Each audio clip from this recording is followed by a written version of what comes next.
দেখো বন্ধুরা, সকালকার প্রাকৃতিক পরিবেশটা কত সুন্দর। আর আমি সকালবেলায় আমাদের বাগানে চলে এসেছি। আমাদের বাগানের গাছগুলো সব বৃষ্টির জলে নষ্ট হয়ে গেল। সজনে গাছগুলো আবার রোদ হবে, তারপরে আবার ঠিক হবে। কত কাদা হয়েছিল দেখো। আর এখানে কালী ঠাকুরগুলো সব রোদে শুকাতে দিয়েছে আমাদের বাগানে।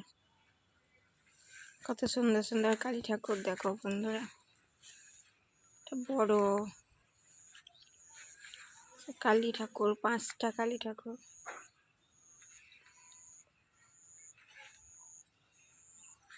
রাধে রাধে।